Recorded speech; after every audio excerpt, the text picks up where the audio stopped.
I'm Scott Shute. I lead our mindfulness programs here at the company. We have an awesome series every month. We bring in folks that share something new about this, very broad topic. And so thank you to Sangeeta and Reno for bringing 21 SWP in today. We're going to do a workshop on respond, not react. And so since this is Relationships In Day, it is a perfect topic. So with that, let's get started. This is Vikash from 21 SWP. Welcome. Thank you, Scott, for this introduction, as well as your leadership in promoting and mindfulness in making health. I know you've heard from many experts previously. We're not really here to teach you anything. It's to help you explore your own mindfulness, your own techniques, how to sort of be more responsive, not reactive. I'm Vikash Goyal. Just like many of you, I have similar educational and corporate background, so I've sort of explored myself, and I'm still exploring. As a part of my responsibility at Oracle, I describe supply chain solutions using some of the disruptive technologies that Oracle has: blockchain, Internet of Things, machine learning, intelligent bots and stuff. And obviously, I'm contributing to or further constraining societal capacity to absorb innovation and absorb change. So this is sort of my way of being humanity neutral. So at 21 SWP is a relatively new charity, but we have a couple of folks who've been doing it, mastering it for the last over 15 years. After leaving their lucrative corporate jobs, they just have been doing it full time, mastering, teaching, and have thousands of people, helped thousands of people. And one of them, we have pleasure to have Manoj Joshi. You will listen to him. He'll come back and help you exercise and point out some of the concepts and help you get through the session. Now, one part of our charity, obviously we have very strong corporate program. But the other part is that we want to, whatever money we raise through these programs, is to then turn around and help people where mindfulness is less approachable, whereby, for example, high school, teens require a lot. We don't teach how to control our mind in our school. Math, language, PE, all that is great, but we don't teach them how to control. Caregivers, especially hospice caregivers, prison systems, whereby they don't have the capacity to pay. So that's our motivation to spread mindfulness in areas where we think it is needed the most, as well as there is less prevalence of mindfulness. So what's the purpose of this workshop? We plan to start with sort of simple concept as what is respond. Mindfulness is a very simple word. Mind is completely attentive to what you're doing, where you are, and that stuff. A lot of people have different definitions of mindfulness. We like to think that mindfulness is there always in everybody. Had it not been there, you would not have been able to focus, your mind would be wearing all the time. You are able to bring you back yourself into attention to what you're doing. So we all have mindfulness. It's just the ability to enhance it so that you can do it more often and more intuitively. So it's the definition we like from Mindful Magazine. I've indicated here, I'm not going to read through. I just wanted to emphasize is the basic human ability. When we talk about mindfulness, most people, is it meditation? And I try to do meditation, but I'm not able to empty my head of thoughts. So just wanted to say that's not the purpose.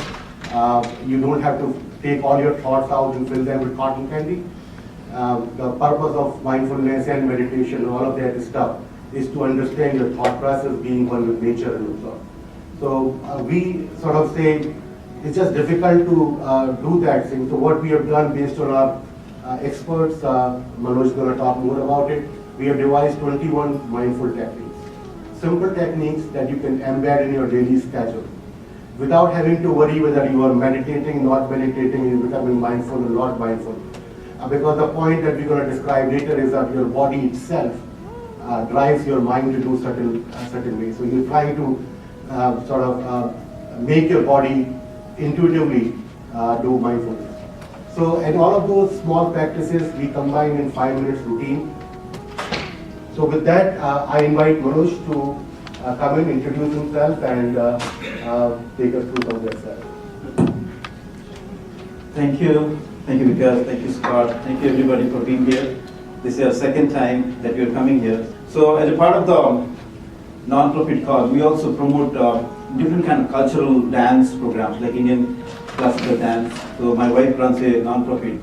So we did 3 dance graduations this last month itself. So we bring in 6 musicians from India. They had to stay with us for 5 weeks. It was a big event, like 3 high school students. They had to go through a very rigorous training. Practically, they had to practice for 11 years to be eligible to graduate from that. So one of the guests from India had a very deep voice, so I was making a small video. So I just asked him, like, can you just come to our studio to record a small script? And that used the word mindfulness. So he started recording, and every time there was the word mindfulness, he was fumbling. He was not able to say it. So sometimes it's very new to mindfulness. Mindfulness itself can be very mouthful, isn't it? And then we did the program, and 3 of the events that I did, and I was the master of ceremony. I was kind of coordinating how this dance that happens on the stage and how it really relates off the stage to our real life. So I was kind of coordinating. I was just giving some anchor points, how as a dancer you play different roles in an acting form. And in real life also we do different acting. Sometimes as a father, sometimes as a mother, sometimes as an employee, sometimes manager. But in real life, I think we have a lot of confusion. Sometimes we take the stress from the work, go to home, and then dump the same stress to our kids, to our spouses, isn't it? So we don't know how to change our hats before we enter the house or before we come into our workplace. So sometimes there will be confusion. So I was kind of relating those kind of things, how it really relates to our life.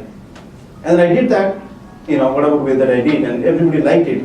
So one of my friends in the interview, he said, "Oh, I really like your mindlessness techniques." I said, "Wow, I don't think mindlessness." So right, it can be confusing. Right? If you mindfulness, mindlessness, it can be very confusing. So anyway, you have been practicing mindfulness, so I don't think like you have got any doubts.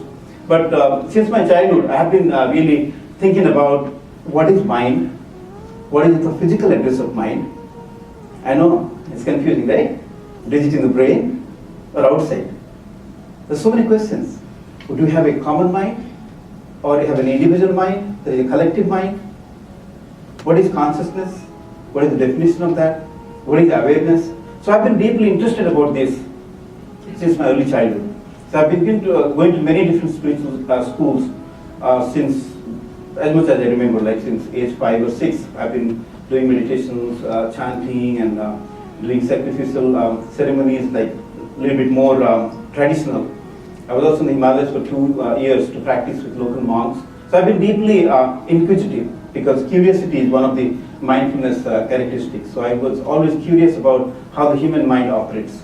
And of course, I studied science because of this inquisitiveness to find out more aspect of this mind.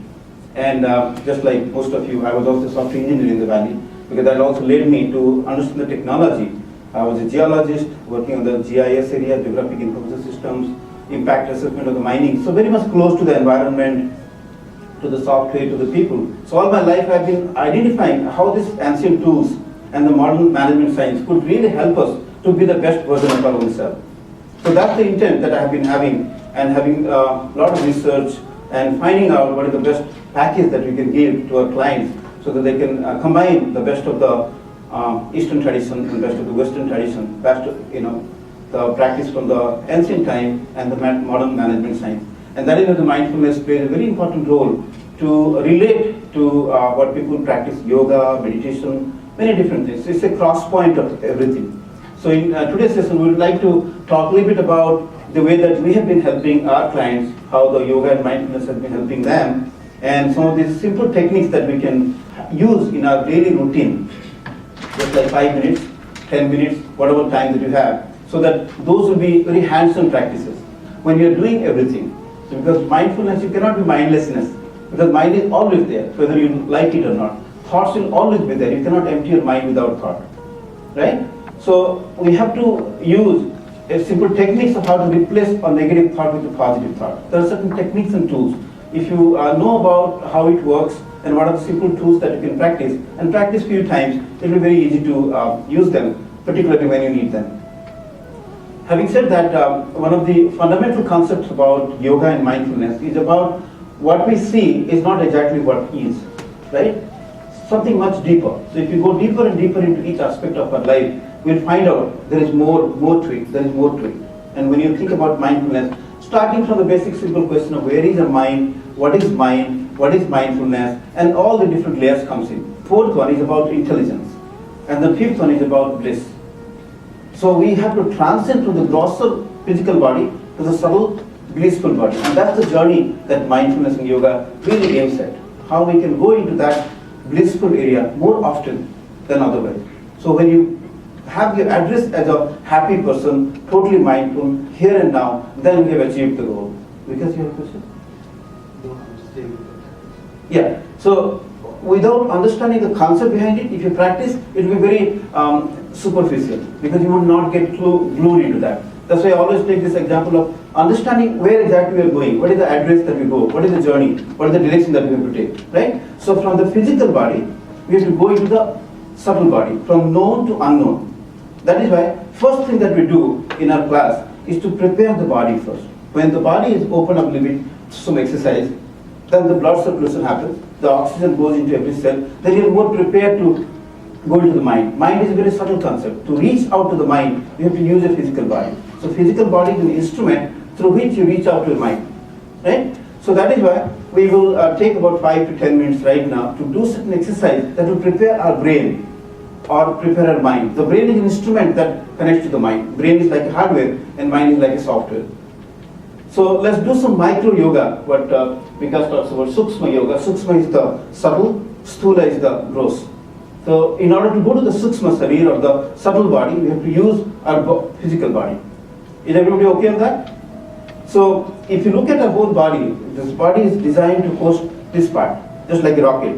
The cockpit is the most important part. The rocket shells out everything before it goes to the space. So likewise, our body is designed to host this part because this is where the life experience happens. Through our eyes, through our nose, through our mouth, through our touch, through our ear. These 5 sense organs are mostly the instruments through which we interact with the objective world, and the subject which inside experiences the life. So in order to experience life in a more mindful way, I would spend 5-10 minutes every day after I get up to make sure that all my instruments of perception work better. So we'll do some exercise which will involve our brain, which will involve our ears, our nose, our eyes, our mouth, because that's what we mostly use, isn't it? So let's start with something called head tapping. So when we tap your head, might be about 1 minute, and then you tap your head all around as much as possible. Just tapping. Acupressure points. You might be hearing about that acupressure. Acupuncture, very important aspect right now. So when you tap into it, your fingertips also have got a lot of nerve endings. So both fingertips as well as your head get stimulated with this technique. I know hairstyle could be an issue. Right? So do as much as possible because this is a learning session. Once you do it, understand it, you can do it later. Good? Then use your left hand, put it behind your head, and use your right hand to strike about 10 lines on your forehead from left to right. This is the frontal cortex of the brain that really helps to stimulate. Most of the time we don't pay attention, our mind is somewhere else. So to bring the mind to, again, the present moment. So from left to right, about 10 slides. Good. Now you use these 3 fingers, pointers, middle finger and ring finger, and plant on your temples. The right temple, left temple, again temporal lobes, that's all part of the brain. So just push it a little bit more, as much as you can, and then just clockwise 10 times.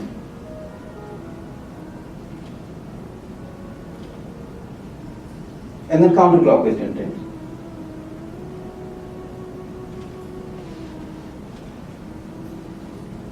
Okay.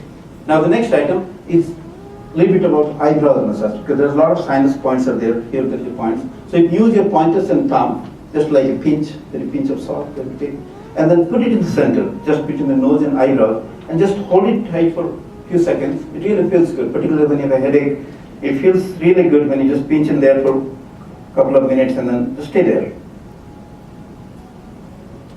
Now slowly strike them outward, from the center outward, so that your thumb will press the groove of the eyes, and that will stimulate some nerve endings there.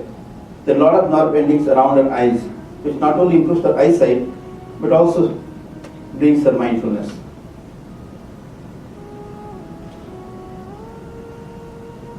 So about 10 times you do it from the center outward in a mindful way. That means you feel exactly what is happening here, not just physically, but using your mind. Good. Now we can do some eye exercise. There are different eye exercises. I'll just focus only one, which is part of this particular routine. So use your pointers again. On your closed eyes, close your eyes, just make concentric circles 10 times clockwise with a gentle pressure. Don't put too much pressure on the eyeballs, just simple pressure.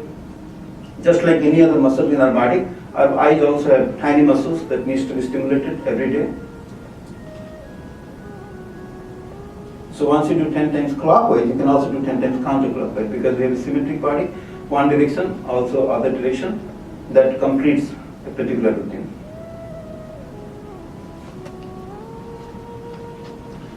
So after doing 10 times both directions, relax your eyes, just have a feel of relaxation in the eyes. Now go to the ears. So keep your palms, just try to touch it or try to place it a little bit gently, and then try to move them clockwise 10 times and counterclockwise 10 times. There are a lot of nerve endings again.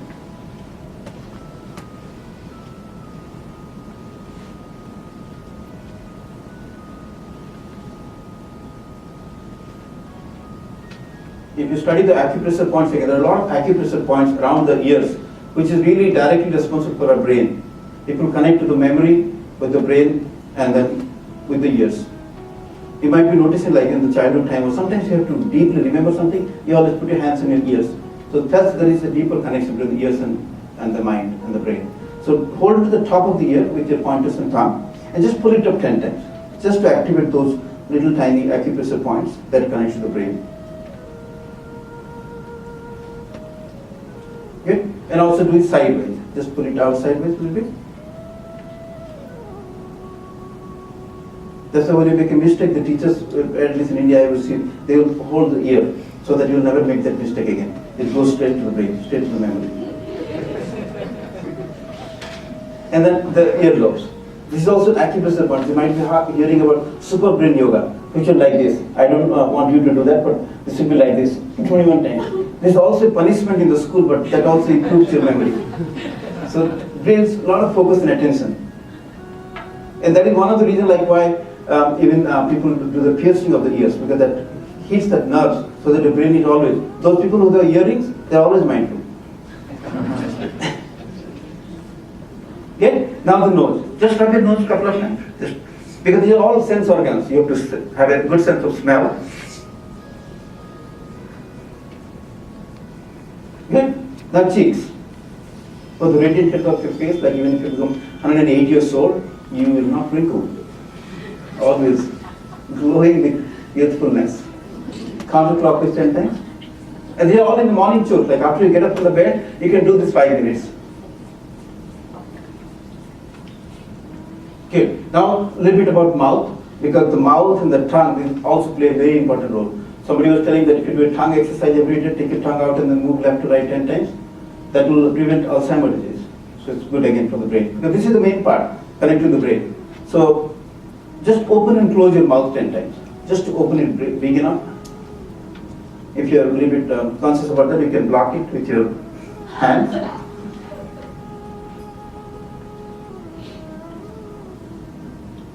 You can also do a lateral stretch.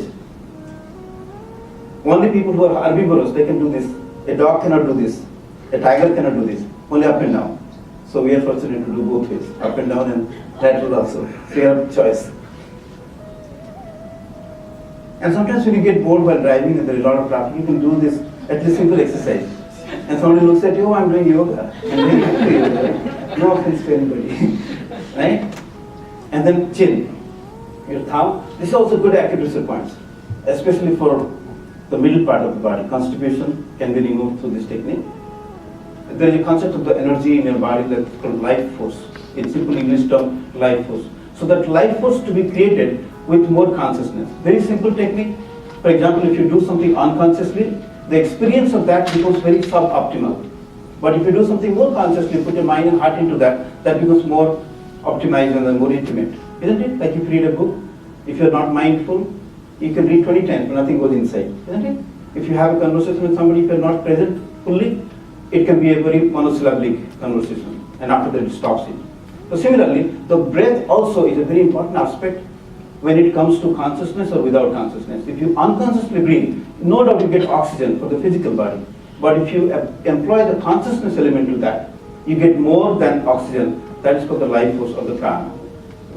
Just the last part, C part of the breath formula, SSLDC, is the consciousness. Right? We are reverse engineering. Then you have to be long and deep breath. Like if you think about our breath can be having 3 different aspects. Like we can do breath through the tummy, abdominal breath, or breath through the chest, or breathe through the thoracic region, only the upper part. This is called the executive yoga because people don't have time to breathe. They just shallow breathing, just in and out, very fast breathing because they don't have time to breathe. But this is the worker class breathing. Like you have to breathe because that's what you make. Whenever you lift up something, when you work hard, you breathe from the tummy. The yogic breath employs all 3 together. If you're doing yogic breathing, your tummy should buzz out, your chest should expand, your shoulders should rise out. Right? It's like your diaphragm. Our lungs are quite big. If you take out the lungs, spread it out hypothetically, it can be like a tennis court size. It can hold up to 6 liters of air. But unfortunately, we don't use all part of that. Very like 1/10 of the lungs capacity we breathe. So if you increase the breathing capacity a little bit more, our brain also will function much better. Because the breath and brain has got a lot of coordination. So that is why it's very important to understand the science of breathing. So you have to take longer amount of time to inhale and exhale. That's called the deep breathing. But in a normal practice, when you just become a little bit more conscious about how much of time you're taking to breathe in, just try to double the time when you breathe out. So if you're inhaling to the count of 2, like 1, 2, inhale, exhale 1, 2, 3, 4. Or normally when you practice, inhale to the count of 4, like 1, 2, 3, 4. That's the time that you take to inhale. And then exhale to count of 8. And then make sure that your tummy is bulging out a little bit. Because when you do the tummy breathing, your chest is also breathing, your throat is also breathing. So you're taking care of all 3 components. That's the yogic breath.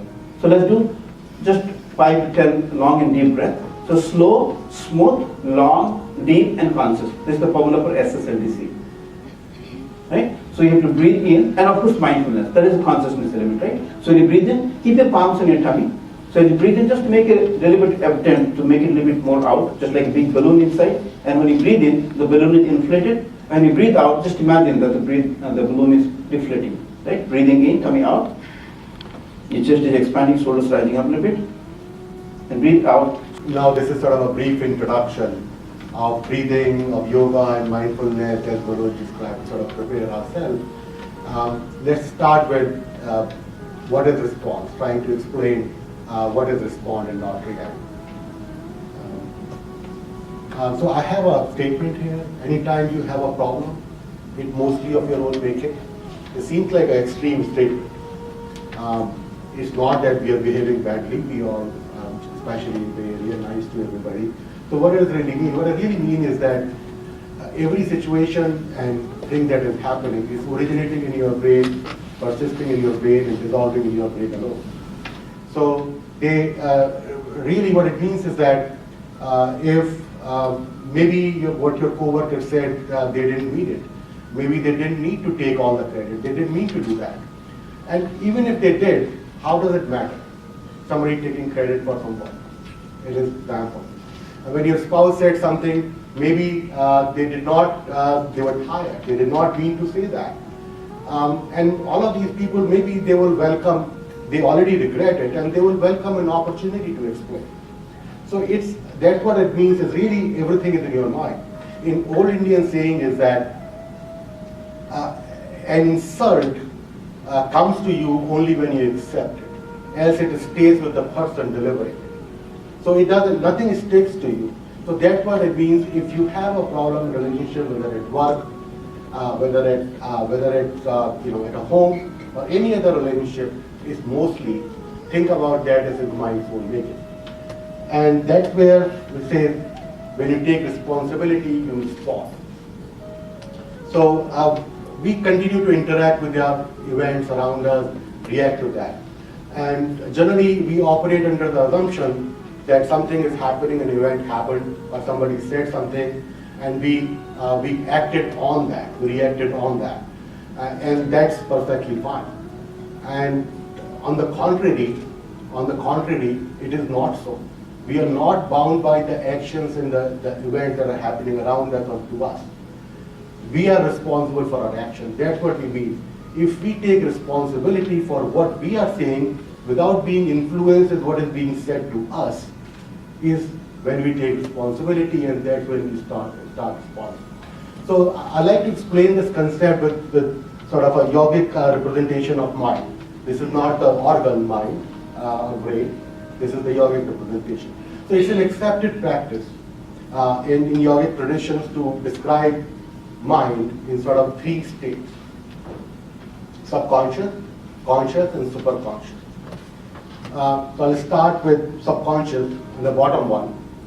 Subconscious is our memory bank. That's where all of our experiences are stored. We hear something, 20, 30, 40 seconds, if you are not able to come to terms with that, that gets stored in our mind. And over time, these experiences keep getting stored, and that is what it comes to what we call our belief system. This is what is good, what is bad, what we can do, what we cannot do. So this is our belief system. Now, belief system does not mean it is good or bad. Our belief system is helping being a good citizen, so it's mostly good. But the point I'm trying to make here is that belief system is the reason why we react in a certain way. Now, we all have been told that, before you say something, before you do something, think. But we are not as free in our thinking as we think. Most of the time, we just end up rearranging our prejudices and say things in a nicer way. I don't want to say this guy really do, okay, work harder. How do I say it nicely? I feel the same way. I'm just rearranging my stuff to say it better. So most of the time when we think that we are free, we're not. We're just rearranging our prejudices. Now this, as I said, belief system, this is limiting in many cases. And this belief system could be good, as in the case of vibrational match. We meet somebody, immediately hit it off. Say, well, I like this person. That's great, that's good. That's a matching of the belief system. We sometimes self-sabotage. I want to do that, but so I know I want to do that, but I'm not able to do that. I want to lose weight, but maybe my experiences tell me extra fat gives me comfort. So maybe I'm not able to get there. So there are a lot of hidden ways in which your body reacts, and regardless of what you tell it to do, subconscious would not let you move forward. And that's where the next part of the brain comes, the conscious brain, choice. We can make choice. Now, most of the time, you have to think first. So you think, I want to go from there to there, my intent said, your body makes a move. But the reverse is also true. And that's what we want to emphasize. You can make your body work and then trigger a certain response in the brain. So you can guide your body to do something which will help you make that choice, overcome those limiting beliefs. Setting intentions is the most important thing. We spend hours and hours, full day workshops on helping people setting intentions. So that's the whole point, how to overcome your limited beliefs. First of all, how to realize what is that really you looking for. You're saying, I want to do this, is that really you're looking for? But then, if you do look for something, how do you set intentions? And consistent thought is that if you keep doing a certain action over and over again, it will start triggering a mental response the moment you do that action. And that's what we are trying to do in this workshop in the remaining part, giving you some physical action. I mean, when you are in the middle of the meetings or doing something, or you're not going to start saying "oh" or stuff, so you're going to do some physical clue. As soon as you do that clue, that unconscious response triggers in, helps you be more mindful and relate. And I'm just going to skip the superconscious concept. It's a long, tenuous concept, so we'll come to that some other time. So this is where sort of you start with clues. As I said, meditation, not everybody is successful doing, and in the middle of the meetings you cannot do. So the first exercise we're trying to find out for ourselves, what is that physical clue? And it doesn't have to be a single thing that I'm prescribing, there are many things you can do. What is that thing that you can do that will immediately remind you of the mindfulness practices that we're going to show you?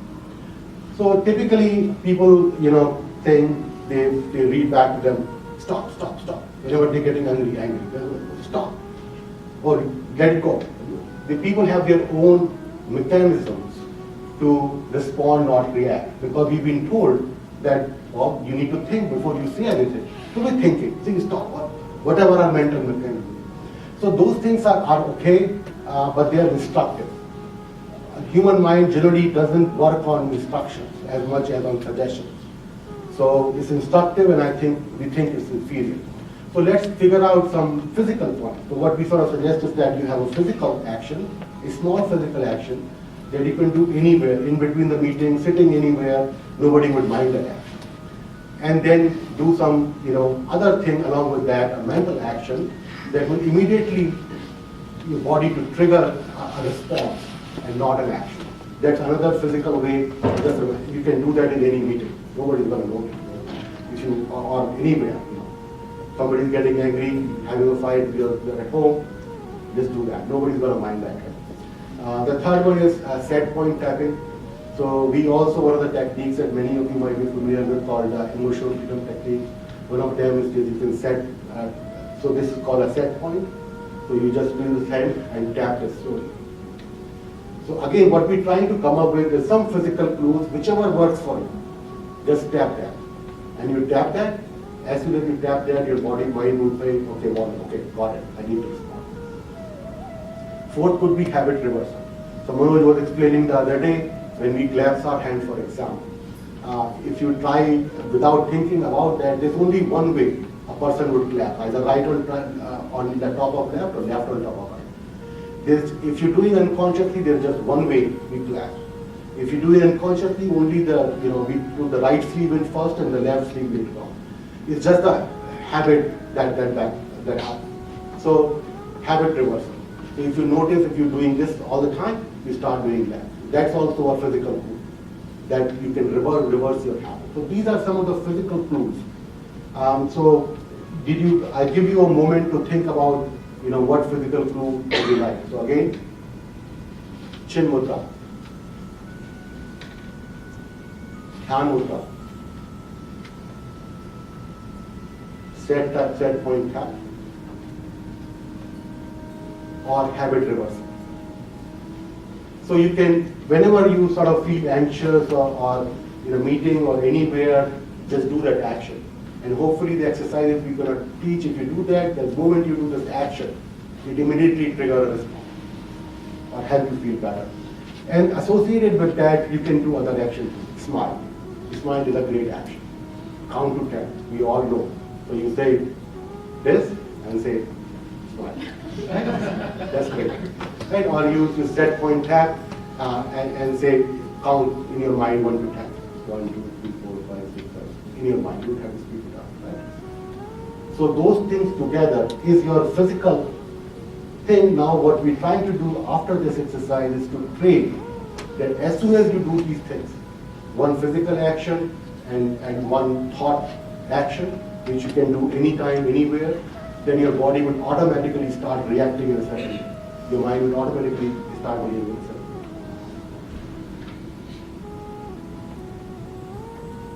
So I invite Manoj back to show us some of the exercises.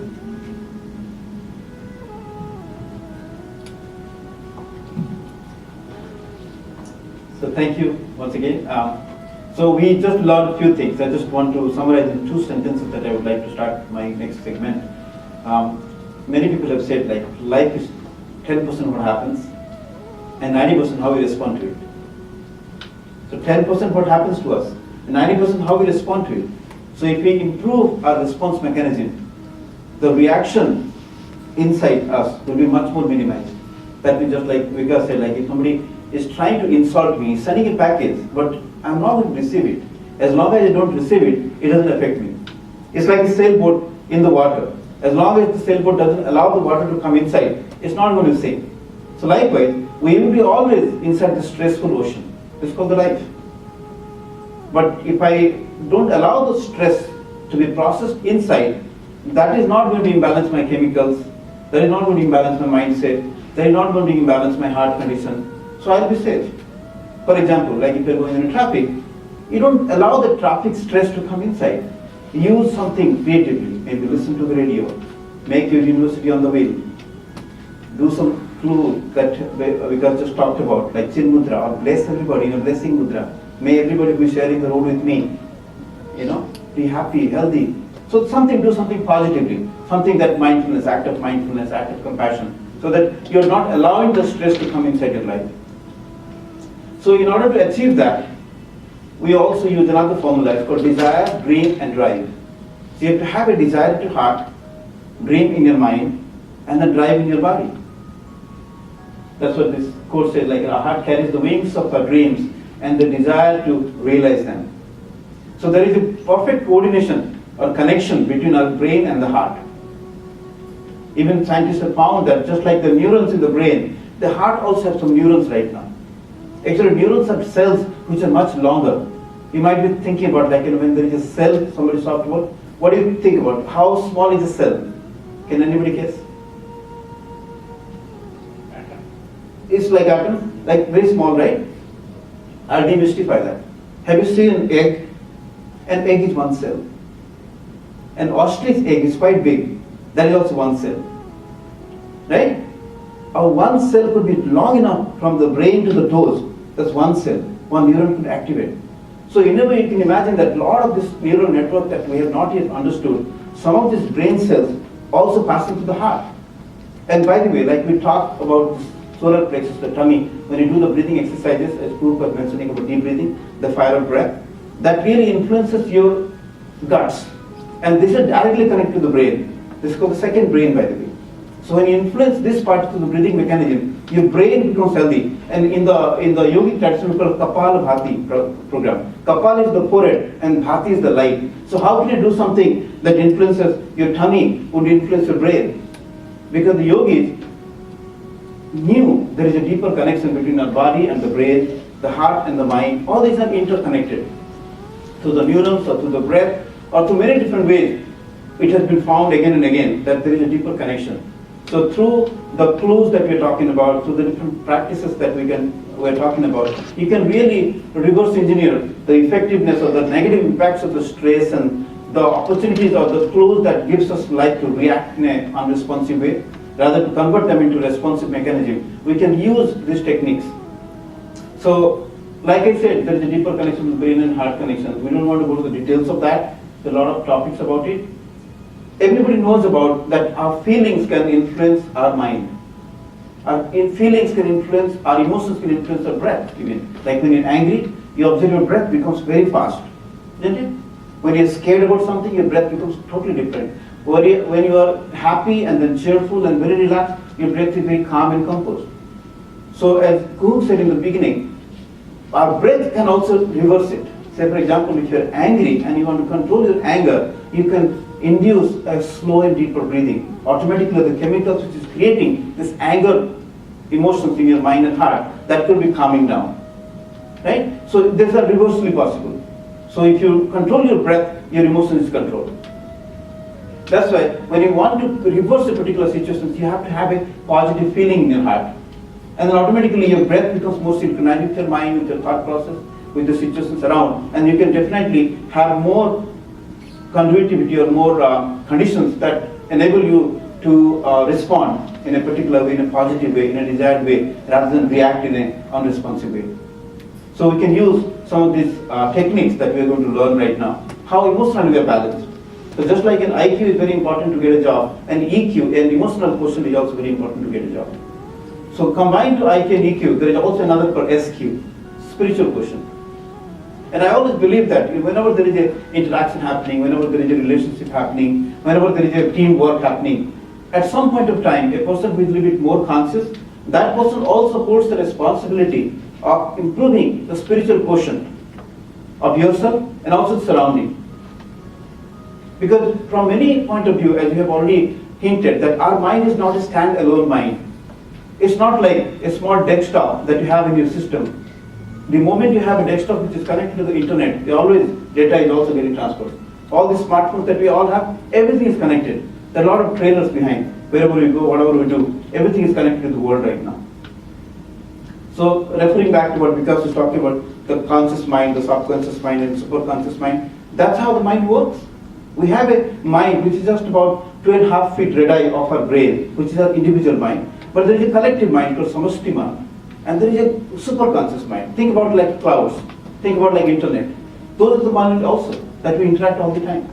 So what it means is, whatever that comes to our awareness, whatever incident that happens, we are also partly responsible for that. Right? Just like a stock market, like if you hold particular stocks, whatever the value that goes in, you also own that. You also become responsible for that. Isn't it? Similarly, our individual mind can trigger certain kind of geo condition or global condition, global setting to change, to impact in the world.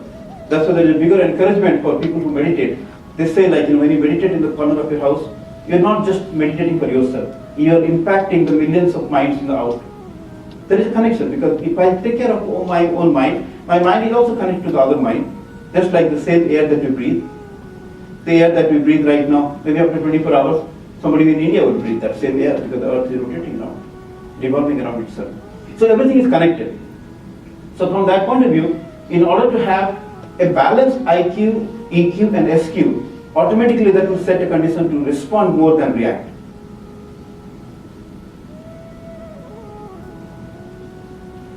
So this is one of the techniques that we really use in our classes very much, and then there is a whole section that we take about 1 or 2 hours to explain the concept, how it was invented and how it is practiced and how big impact it can make in our life.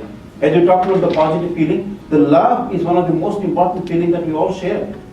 Even though you cannot prove that love exists, but we all know that love exists, isn't it? We always feel that love. Without love, probably the human life will not be the same, isn't it?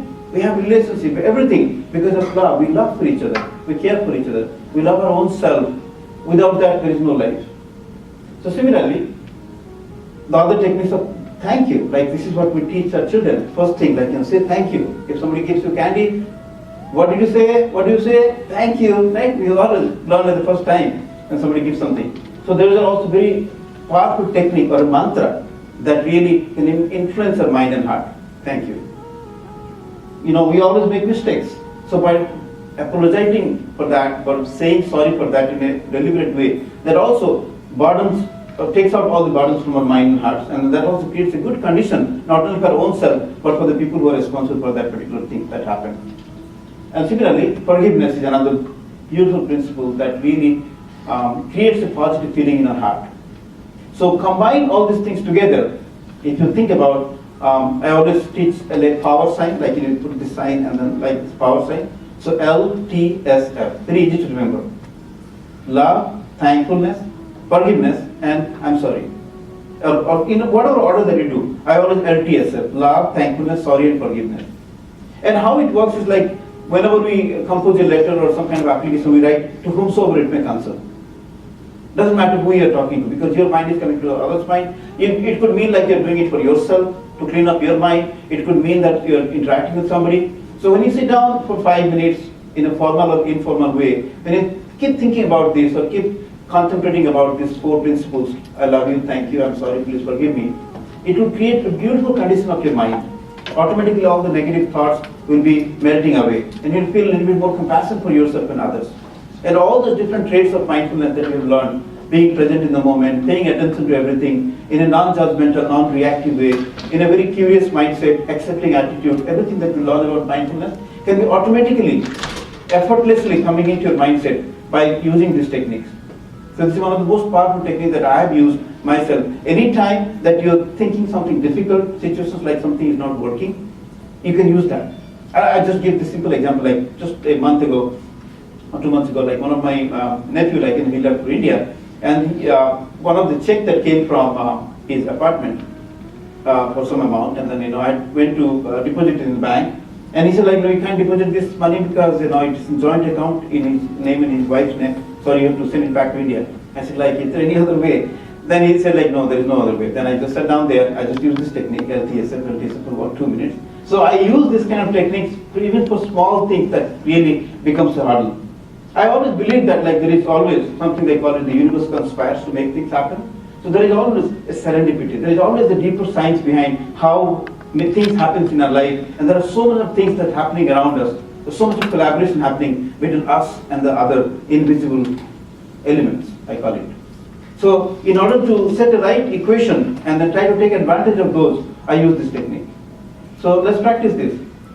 You can either put your right palm on your left chest so that your heart is, you can feel your heart. Just think about somebody, to be more practical, that you are caring about, concerned about. Just keep your eyes closed. Just chant these 3-4 phrases, the 4 phrases. I love you. Thank you. I'm sorry. And please forgive me. Whatever it may be, like whatever the way, whatever order that comes into your mind, whether we are a mistake or not, if it has come to your awareness, even if there is an earthquake in Japan right now, or there is some kind of theft in New York City right now, the moment it comes to our awareness, we are partly responsible for that. That is what we are doing, this cleaning right now. So think about anything that has happened in your life, you want to clean up, just use this like an eraser.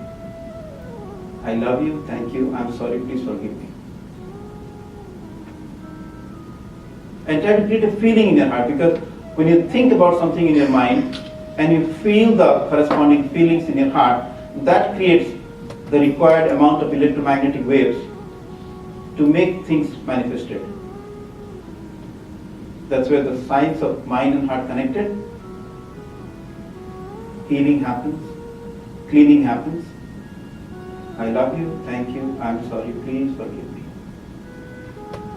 And you can do it formally, as you're doing right now for a couple of minutes, or you can do it informally, just like in your mind. You don't have to say it to others.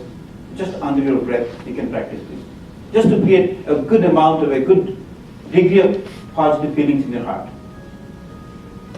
Good, so please come out of this practice. Thank you. Other techniques that we need to balance the brain and the heart, the mind and the heart, our feelings, all these things. We use called a sound resonance technique. The science behind it is everything in this whole universe is vibration only.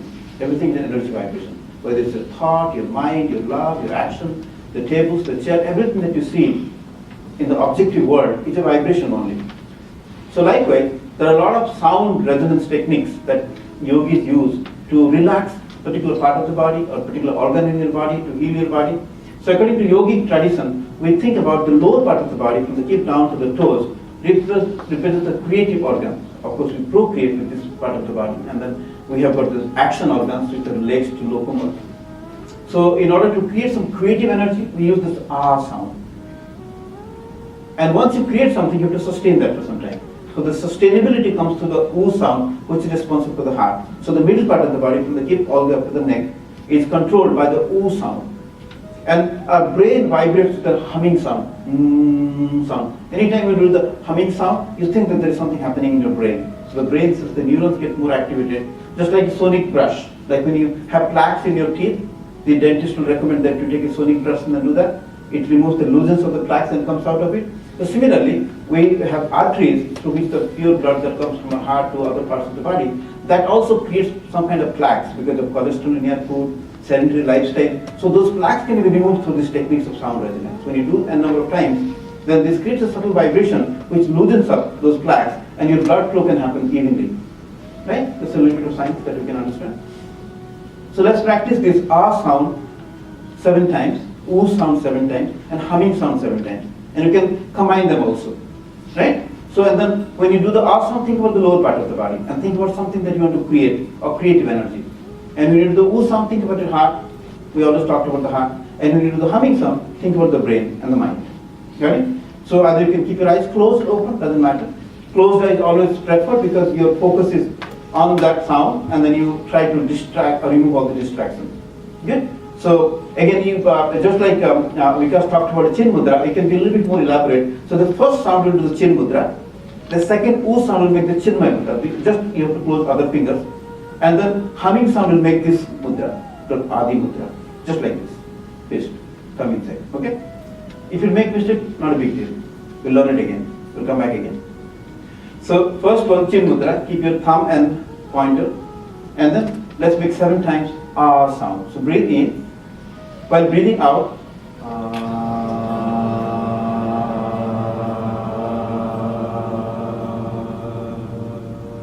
breathe in,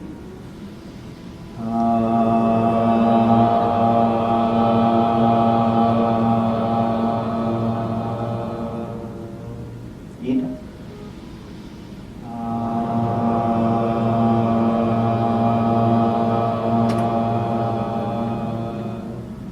in,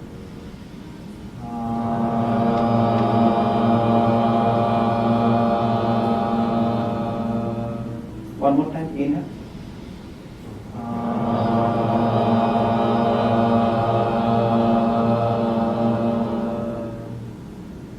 Take a brief moment to pause and reflect, connect to your creative organs, connect to the lower part of the body, and think something that you're going to create. And you're supplying this energy to create that thing. Now, all the other fingers which are open, just close them. These 2 fingers still remain connected. It's called Chinmaya Mudra. And with this, we make the oo sound. Think about your heart right now. So breathe in.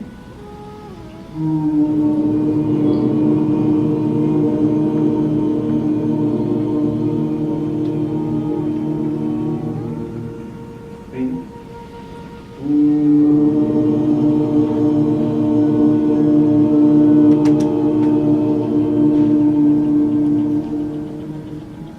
Breathe in.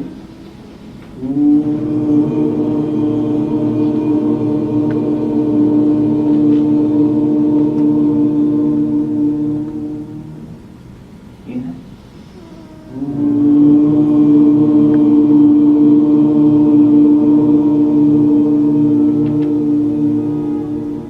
One more time, inhale.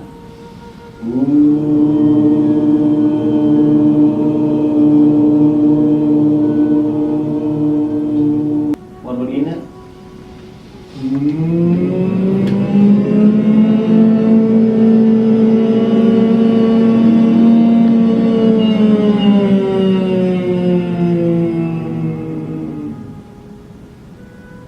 Take a moment to pause and reflect.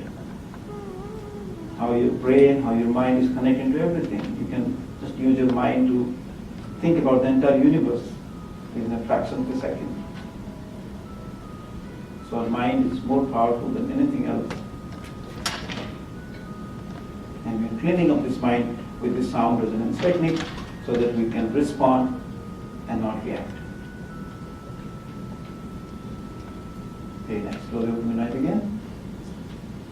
By the way, when you think about the arteries that supply the pure blood from the heart to every part of the body, if you hypothetically connect each artery one end to the other end, can you guess like how long would that be? Anybody? 30 miles. 30 miles? We can be a little bit more generous. It can go around the earth 7 times. Right? And think about the poor heart, such a fish size, that has to supply the blood to all these parts, trillions, 70 trillions of cells. It's like taking a food truck and going around the earth 7 times to feed in all the hungry people. How much of lifetimes will it take? The poor heart has to supply blood to all these cells. And particularly when you have a sedentary lifestyle, we have a lot of cholesterol in our food, that becomes plaquey and then more deposits happen. The heart is trying to pump in blood, but the blood is not going through. So when you use this technique of sound resonance, it has got a little bit more opening, so that the pathways are clean, so that the heart has got less pressure, so it can reduce the hypertension. So there are a lot of therapeutic aspects of these kind of techniques. When you have a physical body, when you have a good mind, automatically you will be able to respond more than react. So those are sound resonance technique. One of the other aspects is very powerful technique in all yoga tradition is called alternate nostril breathing. Ed Guru talked about the sympathetic nervous system and the parasympathetic nervous system, which creates the flight or fight situation whenever there is a stress or whenever there is an opportunity to react or versus respond. So the parasympathetic nervous system will allow you to respond better. The sympathetic nervous system will allow you to react more, right? So that way you have to balance. So if you look at the yogic science, the left nostril breathing connects to the right brain, which is more towards responsive because it looks at the creative mind. And then the right nostril connects to the left part of the brain, which is more logical. Left is for logical, creative, R for the creative, right. whenever there is a transformation of the sun, earth and moon, the planetary positions changes because of ultraviolet rays or infrared, all the different things changes in the environment. So in order to protect yourself from those harmful effects, they recommend that you practice this breathing technique so that you are secluding yourself to a safer zone. You are not allowing those contaminated waves to influence your life in a negative way. That is what they call the 3 times, during the sunrise time, the noon time, and then sunset time. If you practice this for 10 minutes, you can definitely guarantee that your mind will be always balanced. It's like our brain is like an instrument, just like a guitar or any kind of string instrument. You need to tune them before you take it to the performance. So likewise, our brain has to be tuned before it comes to workplace, so that it can process the stress in a much more positive way. So in order to practice that, we can use just like 5 to 2 minutes we will take it. So use this mudra, just like chin mudra. So use this for Nasikagra mudra, these 2 fingers, pointers and thumb, middle finger. And this will be placed in between the 2 eyebrows, so which will aim at the pineal gland, as I talked about the good center for the brain, intuitive mind. And your thumb to control the right nostril, and your ring finger to control the left nostril. So it will be like this, like a tongue, which will control the right and left. We'll do it like 10 times, right? So keep your left hand in chin mudra. This is good to practice. We are just sending a gesture to the mind, to the brain, that we are doing something very important. Just here. No other thoughts are allowed right now, right? So keep your in between the 2 eyebrows, these 2 fingers, and use your thumb to control the right nostril. Use your left nostril controlled by the ring finger. Keep your back straight and upright. Keep your eyes gently closed. So it will take about 2 minutes. So keep your eyes closed toward the practice. So first breathe in through both the nostrils and breathe out both the nostrils. Again, breathe in, breathe out. One more time, breathe in through both the nostrils. Now close your right nostril with your thumb and exhale through the left nostril. Now again, breathe in through the left nostril. Now close your left with the ring finger, open your right and breathe out. Again, breathe in through the right nostril. Close your right, open your left, breathe out. This makes 1 cycle. Second cycle, breathe in left. Close your left, open your right, breathe out. 1:2 count. So inhale through the left nostril, count of 4. Exhale through the right nostril, count of 8, double the time. Again, inhale through the right nostril, count of 4. And exhale to the left nostril, count of 8. So that automatically you are becoming more mindful how much to count. Inhale through left, exhale through right, inhale to the right, and exhale to the left. This is also we control the sun and moon. Just think about a full moon night. Breathe in through left, breathe out right. Breathe in right, breathe out left. 3 more times. Breathe in left, breathe out to the left. Inhale left, exhale right, inhale right, exhale left, inhaling left, exhaling right, inhaling right, and exhaling left. Now inhale to the left and exhale to the right completely out. Now keep your eyes still closed, drop your hands to your lap and just relax for a few more breaths.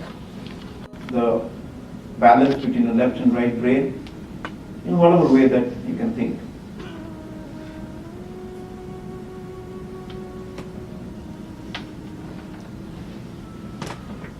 Again, try to bring your palms together, wrap them together. This also balance of the left and right brain. And if you like, keep the palms in your eyes, and slowly you can open your eyes. To combine all of that you've learned into 5-minute routines that you can do at different points in time. But always keep your response to on. So whenever you're doing this, so it says right breath with respond to. Whatever you have selected as a respond to, keep that on. Set point, chin mudra. And that's how we, as I said, we try to train the mind. The moment you do that, body immediately reacts in a certain way. So the benefit of that would be whatever the benefit that you're trying to create in your body and mind as a team. So when you set those points or when you do the clues, so without doing the other part, if you do the clue, the mind will respond to you. Just like we train a dog or train a cat or train anything. So by doing this, the body automatically knows that I'm trying to get this benefit. So you may not have time for the later part of the day to do all the details work, but just setting the clue and then combine them together, you get the benefit.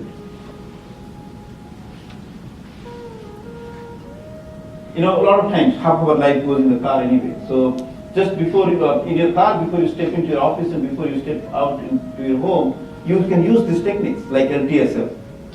Remember that? Love, thankfulness, being sorry about everything, and being forgiving. Sound resonance. And particularly sound resonance is a very important aspect of our life because we always communicate. And as you go higher and higher in your professional career, we only talk more. You need all the meetings. So unless your communications is very clear, very well articulated, and if you're not having those leadership qualities in your voice, then it will be a big problem. So in order to maximize the talent of your voice, a lot of the vocal scientists, they have been using these techniques of sound resonance. You think about something like you're creating an arc from your nasal point and then making an arc of like 1 mile all the way going up and down. So you can use these techniques when you're driving, particularly when you're feeling a little sleepy and then having a lot of traffic. You can use this ah sound or oo sound and humming sound or ha or hey, any sound you pick up. If you find the sa, re, ga, ma or do, re, whatever those musical sounds are there, you can pick up any sound and use that sound 5 times, 10 times to create that beautiful condition for your vocal cord. That will really create a lot of confidence and authenticity in your voice. So that's a very important aspect of our communication because most of the time when it comes to respond or react, it mostly comes to the communication part. Whether in a meeting or one-on-one communication, we always try to improve our communication skills. So that way the sound resonance technique can help. And when we talk about the heart, you have to have a clear intent, you have to have a good heart, you have to have a positive feeling. So in order to clean up our heart and mind, you can use the I love you, thank you, I'm so sorry, please forgive me technique. That in the car. Then right before you sleep or to reduce the anxiety, you can do the alternate nostril breathing with the respond clue. We do the Chin Mudra, the Chinmaya Mudra, and then Adi Mudra. There are 3 mudras that you can use. So, by the way, these palms represent the 5 elements that we have. We are mostly built up of the 5 elements: the earth element, the water element, the fire element, the air, and the space. So all the 5 fingers represent one of such elements. So when you combine them together, it creates a kind of filtering. Like say for example, this is the fire and this is the air. So when you do the fire and air combination, by the time you do the breath, the brain chemicals are secreted in such a way that you automatically become calm. Just like we talked about, a lot of chemicals we create when you breathe in or out, like 400 different chemicals when you breathe in or breathe out. So likewise, there are different chemicals and different breathing energy that is created. So when you do this mudra, you are automatically influencing your whole autonomic response system. So when you, particularly in the night, it's very important aspect, let me just take one moment to elaborate that. All through the day, when you're interacting with different objects, in the wakeful state of mind, we are also transacting a lot of this kind of emotions. Sometimes negative emotions will come in. So if we take some time to clean up our mind, to take out all this stress, just like flossing or brushing the teeth before you go to sleep, it will definitely create a good dental hygiene. So similarly, if you use the alternate nostril breathing, it will act exactly like a flossing, which will ensure a good mental hygiene. Right? So you give so much importance to dental hygiene. I think this is the time that you become a little bit more careful serious about the mental hygiene. Get into that more. And also you can think about your intention. Whatever the intention that you are living in this earth school, like whatever objective you want to fulfill, you think about that. So when you do that, you are automatically creating a condition for all the trillions of cells in your body to train them towards your goal. It's like a question like if you are a CEO of a company, you have got thousands of employees, how do you communicate that particular goal to all the employees? All these techniques that we use. So likewise, every cell in our body has very importance in our life, isn't it? One cell can become cancer, the whole body can die. One cell we start our life with, from our mother's womb, one cell becomes trillions of cells. So each cell is like an employee in our body. So you're the CEO of a company where there are 70 trillions of employees working for you. So if you have a goal of total health, happiness, success, respond not to react, all these techniques, you have to train by the time you go to bed. So that all the time, like a batch processing, throughout the night, the cells are going through the training. So take the time before you go to bed, do 5 minutes to 10 minutes of this alternate nostril breathing, reset your goal, and then go to bed. You'll see magic happens. I was hoping we have time to take them through in that routine one more time. Okay. That it's a very- Yeah. Right? So we can combine them together, like, because this is a little bit of mindfulness practice. I always believe that, like, in the corporate world, like, most of the time, when you have to test whether we are responding or reacting before the meeting or during the meeting, most of the time we call the war room, isn't it? So before you go to the war room, you should have a preparation for 5 minutes, so that you can fight for a cause, not just fight for your own ego. And most of the time we fight for our own ego battle, isn't it? So when you want to come out of that and then fight for a good cause, that the company like LinkedIn is all set up how to, empower all the members and whatever the mission statement, we have to align ourselves for a moment. My individual goals should be aligned with the corporate goal. Then only I am doing justice to the work that I am doing. There is a purpose behind why we all are together right now, even beyond this point. There is always a purpose. I told millions of things happening to make something happen, isn't it? There is a lot of collaboration happening. So in order to have the significance of what we do, why we do, in order to bring that significance and make a difference, we have to be more conscious. And that is exactly what we do at 21 SWP, how to bring that conscious leadership as an individual. So in the meditation that we would like to guide is how as an individual, each one of us is responsible 100% about the growth of this company. Not just the CEO, not the VP, not the manager. We each one is 100% responsible. I tell it 100% responsible because in a relationship, if I'm 100% responsible for my relationship and my wife is also 100% responsible, it's not like a 50% partnership. In a 50% partnership, if one person makes a mistake, the other person will accuse you. Come on, because of you, the company went down. But in a case, 100% responsibility, everybody 100% responsible. If something goes wrong, doesn't matter whether it's from my wife's side or from my side, I am 100% responsible for that. That means I also will fix it. I will not wait for that person, right? I will not have the blame game. So in order to have that, we have to have this attitude of I am responsible for this meeting. I can steer it in the right direction. I can combine all the energy together. I am the creator, and we create our own reality. That's called yoga. We create our own reality. So before any important meeting or before any important aspect of our daily life, if you take 1 minute, 2 minutes, 5 minutes of this mindful breathing and setting the intention why you are doing it. I think it's a long session. I don't know if you want to take a break because it's a long time. It's okay? We'll just continue? That's fine. So let's do a little bit more exercise, right? So while you're sitting down, so combination of stretching and breathing would happen right now. So keep your hands on your side. It's called very powerful breathing, it's called bellow breathing, right? Keep your hands on your side, make a tight fist. As you inhale, slowly open your hand, palms open. As you exhale, through the nose, and then breathe out, bring it down. So just like weightlifting, breathing in, breathing out. Make the little noisy breath, like an oceanic sound. It's called Ujjayi breath. Constrict your throat, make that sound. Breathing in, breathing out.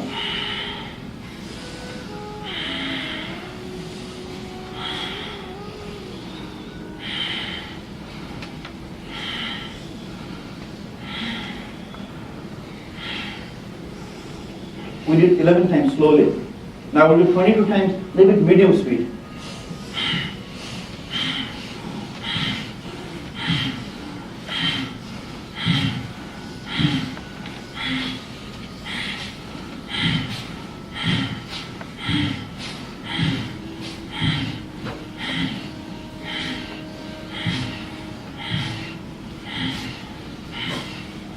It can create hyperventilation if you feel always a little bit more discomfort, you can always stop the practice.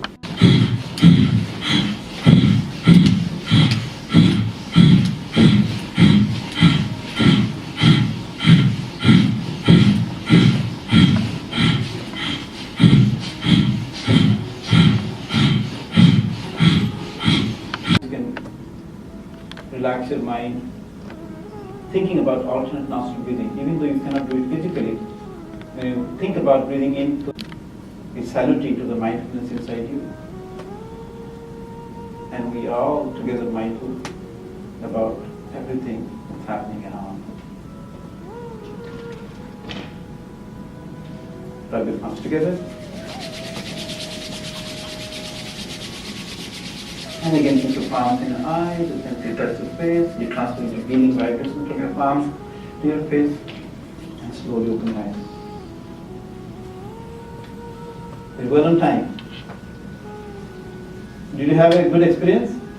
Even if for 5 minutes, see how the mind is so much easy to temper with. And if you don't do that, the mind can temper all of life to us, and it can really trouble us. So we will open it for question and answer system right now. If you have any question, whether we have talked about it or we have not, definitely we will try to make an attempt to answer that in the most responsive way.